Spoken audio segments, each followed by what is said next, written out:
Today, you asked why embryos survive the freezer but your cheek cells turn into popsicles. Spoiler alert, your premise is wrong. We can freeze regular cells just fine. Sperm, eggs, and stem cells are frozen daily.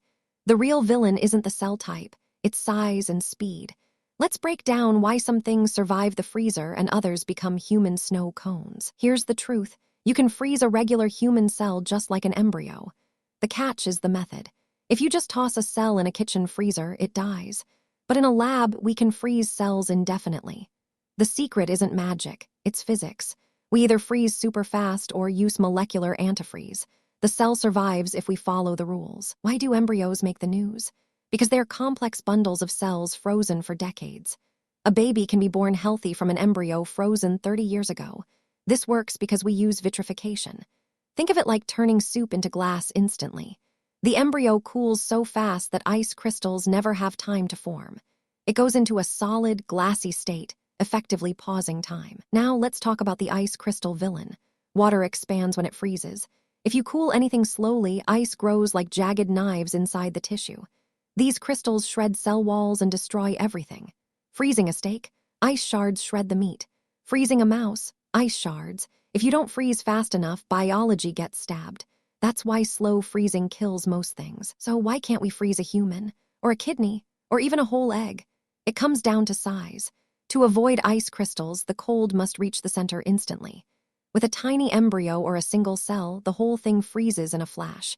But with a big organ, the outside freezes first. You get a frozen crust trapping liquid inside, leading to catastrophic ice explosions in the middle. There are two winning strategies. Strategy A, vitrification. Go super fast, turn to glass. This is perfect for delicate, complex clusters like embryos. Strategy B, slow freezing with cryoprotectants. This is like molecular antifreeze that replaces water and stops crystals. Blood cells and simple tissues use this.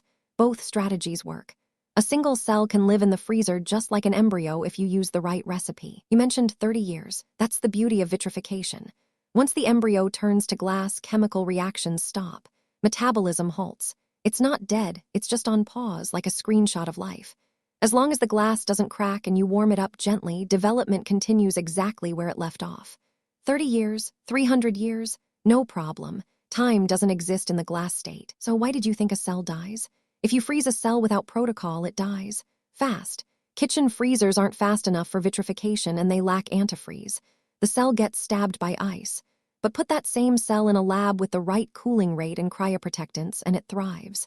The cell isn't fragile, the freezer was wrong. Give it VIP treatment and it'll thank you with a division. Can we freeze a whole human? Scientists are trying. We're printing organs with bioinks that freeze better and using perfusion pumps to circulate coolant through vessels. But right now, a heart is too big to cool evenly. It's like trying to freeze a water balloon without popping it. We're mastering the tiny bits, one cell and embryo at a time. Whole body freezing. Still sci-fi, mostly because of physics. TLDR. Embryos and regular cells are basically the same in the freezer world. Both can live for decades. The rule is, small stuff freezes fast and glassy. Big stuff freezes slow and deadly.